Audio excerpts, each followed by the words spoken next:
Alright, ladies and gentlemen, welcome back to another exciting episode of Wonkus. Remembered he has a gain knob on his microphone, so hopefully you can hear him now.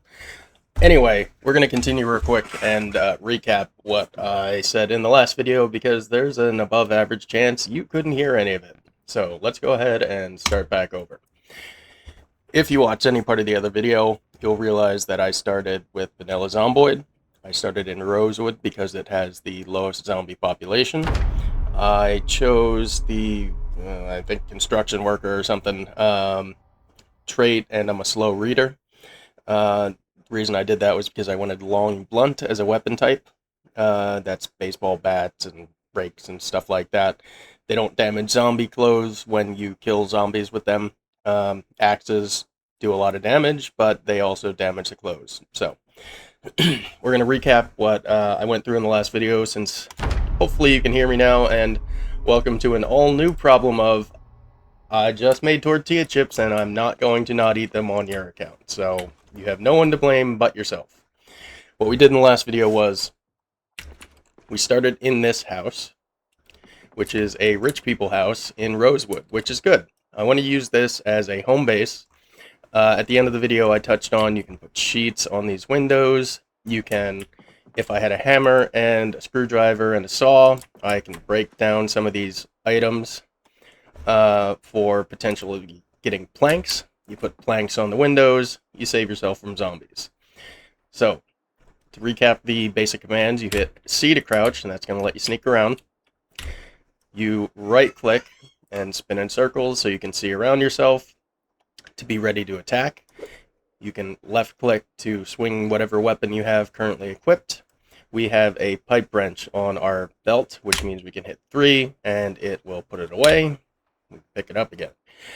We made a bag out of a sheet, and we're wearing that. This reduces encumbrance of whatever's in the bag. So I have 7.59 pounds I can carry, and if I put that in the bag, this is going to go down to 7.09, so out of my maximum of 12. So this is some amount of encumbrance. If you had mods, you would know exactly how much encumbrance that is reducing, but since we're playing Pathetic Vanilla, that's where we're at. Other thing we did, recap, always be ready when you're going through a doorway. If you're going through a door, have your hand ready on the space bar in case there's a zombie on the other side of it, so you can just push them when they jump out at you. This door we can see through. Obviously it has windows, so we're going to go out through it, and we're going to close the door behind us, and that's both done with the E button. You can also open windows with the E button, hold the E button to go through it, turn back around, and hit the E button again to close it. Those are your basics, and I covered those in the last video. You probably couldn't hear me telling you, though. So, in the last video, we got extremely lucky, and here's a zombie. Zombies can migrate, and they will, so we want to kill this zombie, not in our driveway. Well, we're going to kill it in the driveway, so we've pushed him down with the spacebar. We're going to stomp on his head until he dies. And there's another one coming behind him. So I'm going to check behind me, make sure there's not another zombie yet coming behind me. I'm going to wait for this stupid zombie to come, and then we're going to kill him on the lawn. We're going to do that with a weapon. So, the more things I hit with my weapon, the more tired my arm's going to get. That'll start turning yellow, then red. I'll do less and less damage. This weapon also is taking damage as I hit things with it. Stupid zombies, go away. This game would be way easier without the zombies. So, let's kill her. Check behind us. See, you never panic. You don't need to run with the shift button. I'm faster than this zombie lady. I can lead her around wherever I want, and then kill her wherever I feel like. So we're going to use the space bar. And again, the stronger you are, the easier it'll be to push zombies down. And then stomp her. It's totally normal. Stomp ladies on the head till they die. Alright, just got a digital watch. We're going to put that in our bag. I like to have my main bag that I'm going to bring things into selected, just so I can and bring it right over. Anyway, this zombie in the driveway is annoying me, so I'm going to grab this zombie. The reason I'm doing what I'm doing right now is because smelly zombie corpses can make you sick, and smelly zombie corpses can injure the tires on the car. So he's now not in the way of our car. If you remember from the last video, this car was parked across the street.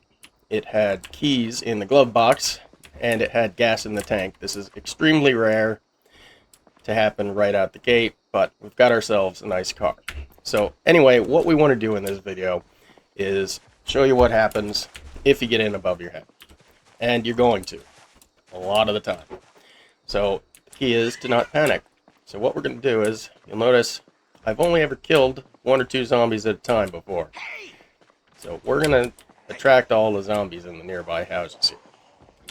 What we would normally be doing is very carefully going through all these houses, clearing out all the zombies, so the only ones we have to worry about are the ones that are in our general vicinity or migrating into our area at night. So I can't handle all these zombies at once, but I'm going to try. And when I fail... Oh, I'm going to bring my weapon back out. Alright, so... when you have more than one zombie at a time, especially when your skills are bad, it is difficult to just push them over and stomp on them because they're going to be getting up and it's a whole mess, so you end up having to use your weapon. This is what you want to use your weapon for, is fighting these hordes of zombies. So, as you notice, I'm backing up at these zombies. The ones on the ground can drag you down, because I left that setting alone. And you want to be quick. Spacebar can also, once we're down to 1 zombie here, let's just push her down, save the durability of our weapon. Stomp her till she dies. Look at that, we killed 4 zombies at once. Notice that I now have minor muscle strain. If there had been more than 4 zombies, that would have been a big problem. To combat that, I need to get higher strength and higher fitness. Now, you get those just by doing things out in the world. As I'm pushing zombies down, I'm getting fitness experience. But you'll notice 30,000 is a lot. So, you can exercise, and you can get more regularity at that. It is just like real life, where you will get super sore the next day until you're used to doing that exercise. So anyway, since I was able to handle that horde of zombies, I'm going to let's just pretend I can't kill these 2 zombies. I need to get away. I'm not panicking. I'm making sure that the zombies in front of me don't run into me by kind of weaving around.